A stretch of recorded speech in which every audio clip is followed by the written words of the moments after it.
নির্বাচনে এবার বিএনপির হয়ে লড়ছেন যশোর 2 আসনের সাবিরা সুলতানা ও মাদারীপুর 1 আসনের নাদিরা আক্তার। নির্বাচনী প্রচারে তারা নারীর ক্ষমতায়ন ও নিরাপত্তার কথা তুলে ধরছেন।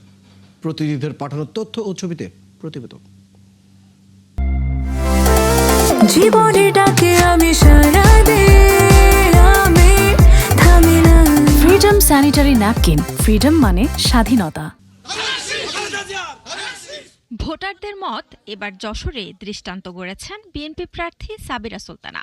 কারণ তিনি খুলনা বিভাগে তার দলের একমাত্র নারী প্রার্থী। লড়ছেন যশোর 2 আসন থেকে। তার প্রচারের মূল বার্তা নারীর অগ্রাধিকার, নিরাপত্তা নিশ্চিত করা, কর্মসংস্থান সৃষ্টি, নারী উদ্যোক্তা তৈরি করা। অবহেলিত নারী গোষ্ঠীকে সামনের দিকে আরো অগ্রসর করবার জন্য, তাদের উন্নয়নের জন্য আমরা আমাদের দল বিএনপি রাষ্ট্র পরিচালনার দায়িত্বে আসলে 31 দফা যে পরিকল্পনা করেছে, এই 31 দফা আমরা বাস্তবায়ন করব। এদিকে মাদারীপুর 1 আসনে আলোচনায় রয়েছেন নারী প্রার্থী নাদিরা আক্তার। বিএনপি থেকে তিনি মনোনয়ন পেয়েছেন। নারীদের নিরাপত্তা এবং কর্মসংস্থানের আশ্বাস দিচ্ছেন তিনিও।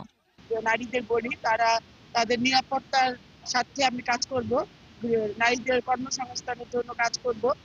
এই আশ্বস্তগুলো পেয়ে তারা ভালো খুশি। আর মাদারীপুরে নারীরা বলছেন তাদের সবচেয়ে বড় সমস্যা স্বাস্থ্যসেবা সংকট। তাই সবার আগে তারা এই সমস্যার সমাধান চান।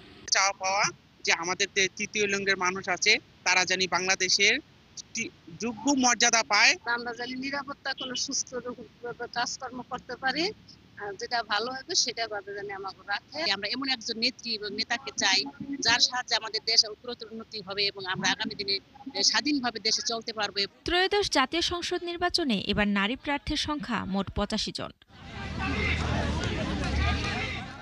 শান্তা ইসলাম, 71।